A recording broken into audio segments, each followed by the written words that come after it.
Hello and welcome to the IGN Doctor Who Videocast, where we'll be discussing this week's episode in spoilerific detail. So if you haven't seen Dinosaurs on a Spaceship yet, turn this off now and come back later and watch it another time. Riddell, listen, I found something. What is it? I have no idea. Do you want to find out? Dinosaurs on a spaceship. You can help me so much more.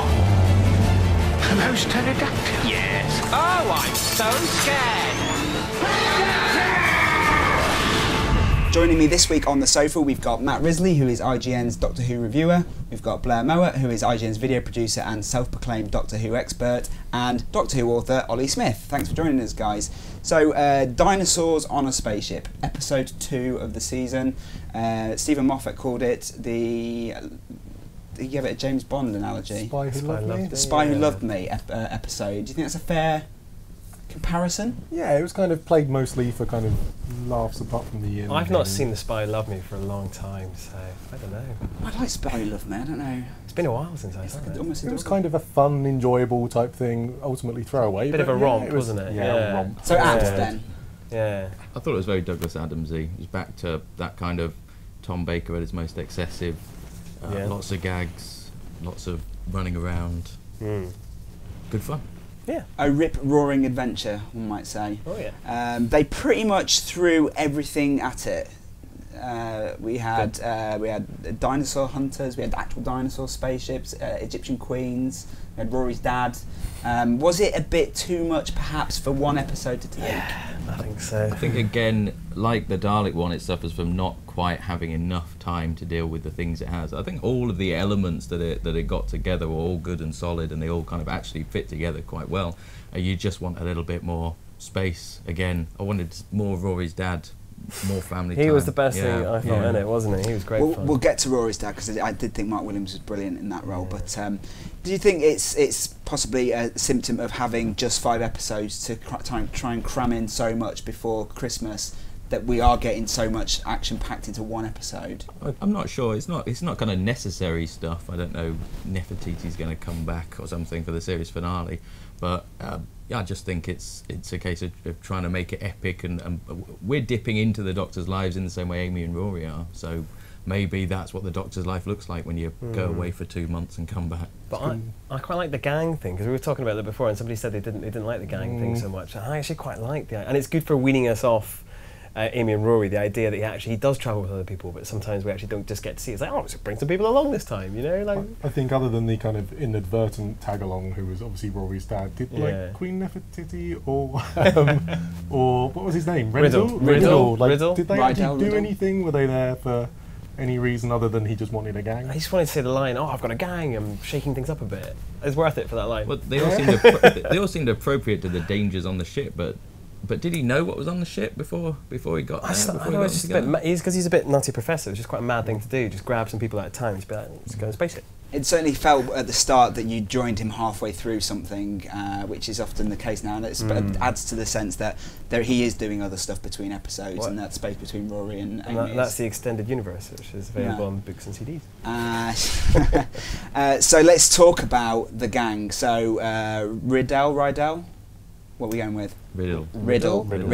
Rupert Graves, obviously, who was in Sherlock. He plays the inspector there. He was quite good. He kind of had the whole Jurassic Park thing going on. But what was his point? What was the point of him? His point was to shoot the dinosaurs. Yeah. He needed someone to have a gun.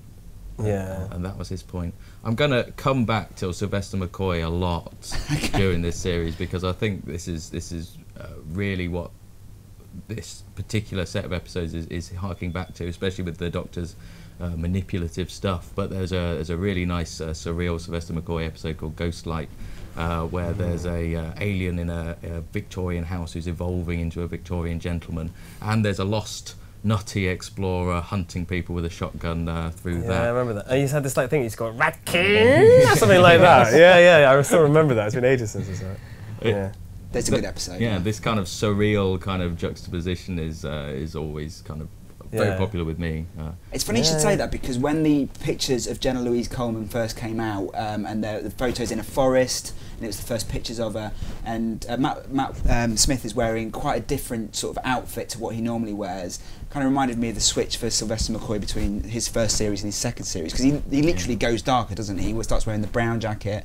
So I think it could be quite a prominent theme this year, and obviously towards the end of the episode there is quite a significant moment, but we'll come to that. So we quite like the Robert Muldoon sort of hunter character. He was there to shoot the guns. Yeah. Queen Nefertiti, I thought she was quite good. Rhiannon Steele. I thought she played it well, but again, I'm not entirely sure what. She didn't get given much to do. No. Well, her job was to be taken hostage by the bad guy. She was exposition, wasn't she? Which is quite ironic for someone who's supposed to be like a real feminist character. Well, I think this is because she is an excellent character in the things that she does and the way she talks and stuff like that. And the same with Mark Williamson. Is it Mark Williams? Mark Williams. Yeah, Mark Williams, sorry. But towards the end of the episode, they kind of turn out to be plot points, which I think is a shame, because I don't mind them being plot points most of the time, but I wanted them to be more than that, and I'm not sure they had enough time to do both. I think quite a nice role for them was to almost act as Amy's companions when they got separated, obviously because Rory's dad and the Doctor get separated on the beach or wherever that was supposed to be. And then you've got Amy doing the Doctor role. She's investigating with the computer screen. I thought it was really nice, and some really good interplay between her and Queen Nefertiti. Yeah. It's nice to see how far she's come since she first met the Doctor, you know, when she was like 5. When she was 5 years It's had old. quite a long time actually getting used to that. I was going to say, it kind of feels like, again, they're sowing the seeds for her kind of leaving, in the sense of she's kind of learnt everything and she's kind of doing his role, and they turn around and say, how do you know what you're doing? She's like, oh, you do this enough times, kind of, you know how to do it, you know? Yeah. Feels like she's learnt as much as she can learn. But my favourite was Mark Williams as Rory's dad, who obviously starts the scene and he's changing a light bulb, which is kind of an ongoing theme with him being the handyman, which I thought was quite nice, and he just seemed a perfect fit. When you saw them side by side, it was like, why didn't I not think of this before? But he's a brummie and Rory's not. Is that an issue? No. Nah. People move around. You don't have to travel with the Doctor. What about carrying a trowel everywhere you go? Yeah, I love perfect. carrying Very a Douglas trowel. Adams. Yeah. But yeah, I just thought he was really good. He offered a nice comedic spin on the whole thing. I was never really a fan of Donna's dad when he was in. You mean Bernard Cribbins? Yeah. Her grandfather. Grandfather, sorry, yeah. And I never really, I didn't. I know, I quite Didn't you liked just him. want to hug him? Yeah. I wanted to hug him. I think I don't know what it was always so about that, but I sad. quite liked that sort of him being the dad and being involved in their adventures and stuff. One of my favourite bits was right at the end when you notice that he's gone off travelling with the Doctor as well, which wouldn't you love to see that spin-off? Well, that moment when he has the cup of tea looking down on That was wonderful. I think that just embodies everything I really love about science fiction and Doctor Who in general, is this taking the ordinary folk and giving them the chance to experience something majestic. With his sandwich and his flask and everything. It was brilliant. We'll come back to that, I guess. But he had quite a good joke about his balls. Was it a bit too adult for the children? I really jumped out of my seat when he said that, and I was like, "Really going to go there?" Yeah. And then I was like, "Oh, okay, right." Because I just like wasn't quite paying attention to what happened at that moment. I was like, "He's actually just said that Well, out loud." we had the big weapon gag a bit later as well, don't we? Yeah. There's a lot of penis jokes. It's not very Stephen Moffat. So it's Chris Chibnall who wrote this one. He's a Torchwood veteran. Well, that would explain it. Right, Yeah, there you so that might demonstrate. But also in that scene, there's the moment where the Triceratops licks Mark Williams on the face. Yeah. And I thought that was really good because they used a real life dinosaur. Yeah, they did. They got it from Jurassic Park. Yeah. Which obviously is real as well. Yeah, but it seeds quite nicely into talking about the special effects, which were, well, as we said last episode, could be the making and breaking. Yeah, I thought it was surprisingly good. Yeah, I was impressed. I'm a big fan of model work and animatronics. Anything physical, it's always a thumbs up from me. It was a really nice kind of seamless thing, you know, when he was kind of riding Tricey at one point. Yeah. And I think they kind of said that in filming it, that part, like the head was puppet, but the rest of it was CGI, and it just looked flawless, you know. Definitely. It always adds that weight, doesn't it, when you have something physical to work with. It gives the actors something more genuine to bounce off. Yeah, it made the death of with. Tricey more emotional. That really hit me hard. Yeah. I was actually surprised, you know. It didn't really bother me that much. You love dinosaurs, Tom. I do, You're such I a do. big dinosaur fan. He One was annoying. died. Dinosaurs don't run around like dogs chasing balls. I'm sorry. How do you You've know? got a heart of I coal. know, I know. Heart of coal. I know, but I thought it was quite nice. what was I going to say? The other dinosaurs, there was raptors as well. I didn't think they worked quite as well as the they weren't Triceratops. quite as good, no. But I love the scene where the T-Rex was on the floor good, and he was yeah. stepping over him. I thought it was really good, yeah. Yeah. So obviously the Silurians were in there in some capacity. They give it a short shrift. Very small, yeah. I think the Silurians are a bit of a one-story monster, though. Every story we've ever seen them, it's always the same. It's them coming out trying to reclaim the Earth, the Doctor trying to broker a peace, it all going wrong. I don't really think there's actually much more you can do with the Silurians. They kind of have one purpose, and we've seen that, and we know how that goes. I think this arc thing was a nice kind of way of using them to kind of set up the story. It's always nice to see them again. It made sense. It was nice to feel like civilization like that existed in a more kind of believable way. It worked. It reminded me of a Star Trek Voyager episode, actually.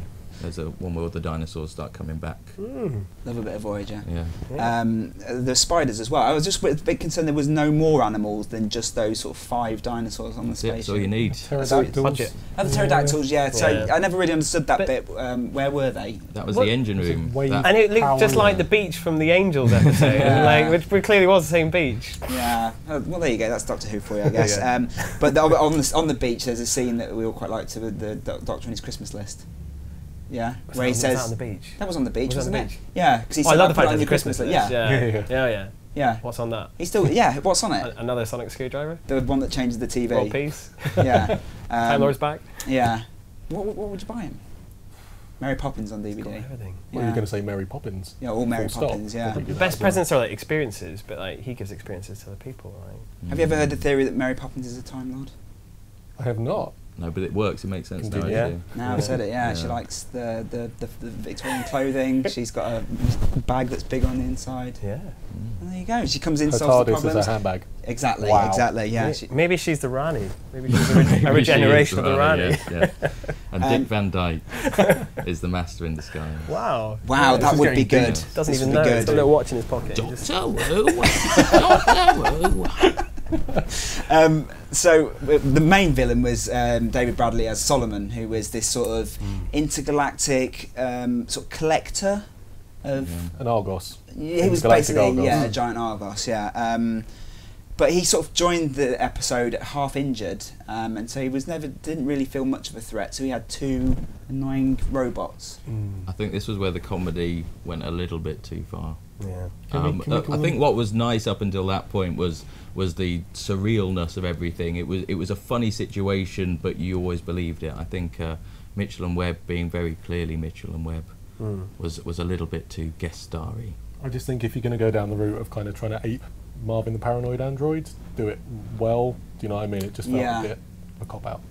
Yeah, they just didn't make any impact on me other than just going, I don't see what the point in these are. But again, really good physical presence and suits. Yeah. And the kids will have loved them. Yeah. The kids will have really loved them. Yeah, They they play make the good family figures card. as well, won't Yeah, they? yeah. I actually saw that it's a costume that you see at festivals and things that people walk around in. So just to spoil it for you, there's a man in there. There's a man inside. Yeah, sorry about that. So it was nice to see. Well, so it wasn't nice to see, but Solomon got his end, got his due. Yeah, well, there's a lot of collateral damage this series. It's a far cry from David Tennant's. Oh no, it was Eccleston's Everybody Lives, and Tennant seemed to manage that quite a lot. Everything tended to be undone during Tennant's era, whereas here people are Tracy died, and and rest his soul. Solomon at the Doctor's hands very much. The Doctor passing judgment. It was interesting though. He didn't seem like that much of a moral dilemma. Do you know what I mean? He seemed quite comfortable to. Just write him off. He did cold-blooded killer. Well, he genocide. So what can you do? He's got to draw the line somewhere. But yeah, it was a very dark moment for him to send them off. Actually, on that point, the spaceship that delivered the missiles, I thought it was quite cool. It was like the Indian Space Agency or whatever it was called. I thought it was really cool. A nice little touch. But that sets it in the future. Yeah. So are the Silurians time travelling with the dinosaurs? Did they pick them up? No, they just lived for a long time. They just lived for a long time. Okay. It was an arc. The idea was that it had gone to find another planet, and then and when they were in Solomon stasis. arrived, They were in stasis, weren't when they? Solomon Right, arrived, of course. it had turned round because he was trying to redirect the ship, and it didn't like that. So you were mentioning obviously being quite dark, setting the tone. Do you think it's going to be a moral sort of core to this series? I suppose there's always a bit of a moral core, but I think it is. I like my Doctor a bit judgmental, though. I liked David Tennant's No Second Chances and things like that. I'm kind of looking forward to seeing him sneakily exact judgment, and I think it makes him feel a lot more alien. What I always like about having two companions is that they can kind of gang up against the Doctor, and the Doctor doesn't have to do all the kind of social stuff, so he can be a bit more detached and a bit more aloof, and I like him to be a bit more unstable and alien. And I think Matt's performance is very much like that. He was quite kind of Father Christmassy last series, whereas here he just seems a bit bonkers, and that's good. Yeah, well, I like it. It's a good place for him to be. Was he right to do it though? You're going to say... It's a bit of a moral decision here for a video. There's no right or wrong answer, you know, whether it's for the greater good. Like, I mean, but there was no need for the greater good. He was going to save the ship anyway. He could have taken Solomon with him. It was very but he's a nasty man, though, just in general. Yeah. You know, He did have like that taking genocide thing, you know. taking him out is probably for the greater good. So I think it was a bit of a Dexter moment for the Doctor there. So it's probably safe to say we all liked the episode, but probably not as good as last week's. Yeah. I don't think it was trying to be the same thing. I think this was trying to reassure us. Good fun. You know, we're focusing on the dark stuff here, but actually it's there to remind us the Doctor Who is just something that's fun to watch. Yeah, and it was better than I thought it was going to be. Yeah, a lot better. Yeah, I kind of thought it could go two ways. Maybe. Yeah, but next week, A Town Called Mercy, Doctor Who goes Western, so something to look forward to there. Well, I'm a massive Western fan, so I'm all over this. Yeah, I'm sure we've got a lot to talk about next week, but thanks for joining us for a discussion on Dinosaurs on the Spaceship. We'll be back next time to discuss Town Called Mercy, and as always, if you want any information on Doctor Who, come see us on IGN.